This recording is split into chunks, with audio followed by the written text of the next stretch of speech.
Enak.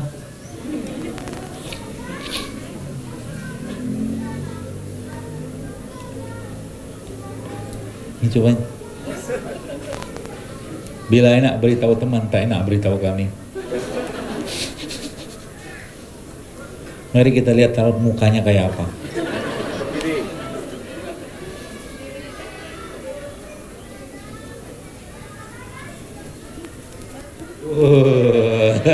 Berseri gitu. Di luar ekspektasi. Ya lah, ente lapar. Ini Bu, cobain Bu. Ini pagi-pagi makan beginian kenyang. Karena proteinnya ada, probiotik ada. Ya. Gak ada gelas kecil ya. Ya itu loh. Gak apa-apa lah. Anu apa namanya? Nanti dibasuh sedikit pakai tisu. Tuh. Alhamdulillah. Nyobain ya. Ini panitia aja bagiin deh. Ini.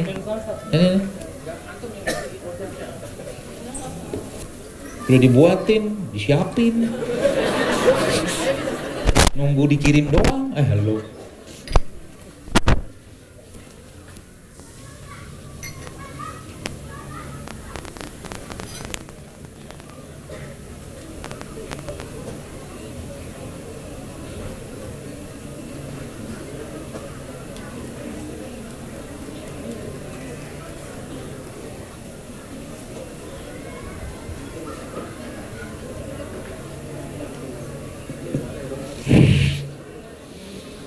Enak Bu? Enak gak? Siapa yang udah nyobain?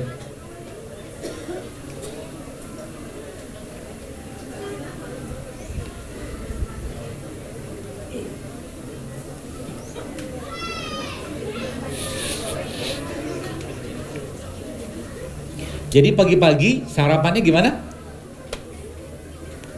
No tepung, no nasi, no minyak, no gula pasir. Pagi-pagi. Tadi sarapan nggak? Sarapan juga. Dan pagi-pagi tidak usah banyak-banyak makan. Tidak berlaku buat anak-anak ya. Ini hanya untuk kita aja yang sudah kelebihan, udah keseringan makan nyampah gitu. Ya, buat kita. Kalau anak-anak relatif silakan tanda kutip di lost tapi tetap sehat. Jadi anak-anak kalau pagi-pagi jangan kasih nugget. Ya, anak-anak pagi-pagi jangan kasih nasi goreng. Anda bisa bikin juga, saya pernah bikin tuh brown rice, jadi beras nasi pakai beras coklat gitu, kita tanak, kemudian saya ambil apa tuh namanya ayam kampung gitu, ayam organik, kita suwir-suwir, kemudian dikasih jeruk nipis, dikasih zaitun, dikasih salt, dikasih pepper, dikasih tomat, lalu dicampurkan sama nasi tadi tanpa minyak. Bisa kan? Bisa. Tetap enak. Jadi konsep sehat yang saya mauin itu, saya tidak mau nyusahin badan. Makanya saya bilang tadi kan, kalau yang pahit-pahit saya nggak suka. Saya lebih senang manis-manis. Kalau memang pahit memang dibutuhkan ya nggak apa-apa. Tapi kalau tidak ya ngapain? Karena pari itu bagus. Pari itu buat memperbaiki fungsi pankreas bagus. Tapi pari tiap hari juga saya nggak mau gitu loh. Maka hal-hal beginian itu jangan dianggap beban. Jadi kalau teman-teman nanti sudah ngerti polanya, nanti camilan bisa Anda ganti. Jadi nanti teman-teman sudah mulai berbinar-binar matanya dengan abang rujak daripada abang gorengan. Gitu loh. Saya ngeliat beberapa postingan teman-teman. Jadi kalau habis ngikutin kajian seperti ini, mereka ke supermarket, ke pasar, lihat sayur, lihat buah tuh senangnya luar biasa. Itu yang benar. Ya. Benarnya otak kita kayak begini, emang dia suka dengan hal-hal yang sifatnya warna-warni kayak tadi kan, seperti itu. Ya. Dan banyak sebenarnya Bapak Ibu, kalau Anda mulai membiasakan pola-pola, contoh ya, kayak jeruk nipis ini contoh aja pagi-pagi sudah mulai mengurangi minuman teh saset gitu kan. Teh saset coba kurangi. Orang Cina minum teh tapi bukan teh saset, betul? Tehnya teh tubruk kan, teh masih ada daunnya. Teh saset pasti sudah fermentasi. Kalau Anda pengen minum kopi, silakan minum kopi, tapi jangan kopi yang sasetan.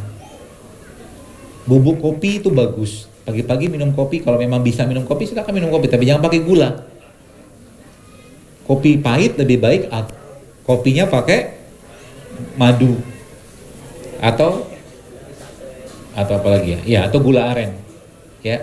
Atau pagi-pagi Bobi bisa bikin minuman. Minuman pagi-pagi bisa Anda bikin dari apa saja? Dari jeruk nipis kan bisa.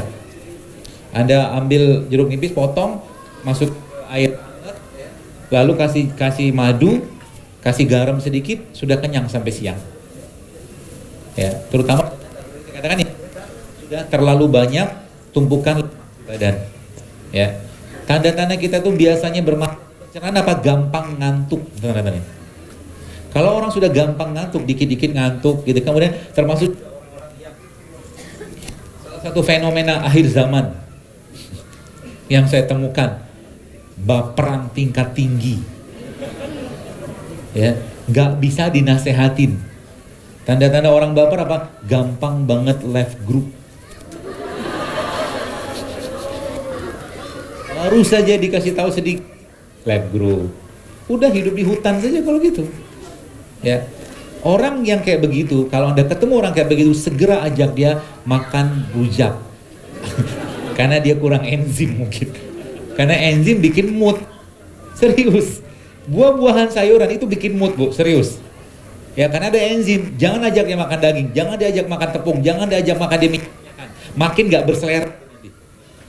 Ya, kasih dia buah-buahan. Contohnya apa? Pisang. Ya, contohnya. Karena makan mempengaruhi mood, serius. Bahkan bukan hanya mood, makan itu mempengaruhi perilaku. Makanan mempengaruhi perilaku. Dari zaman dulu ulama menyebutkan tentang.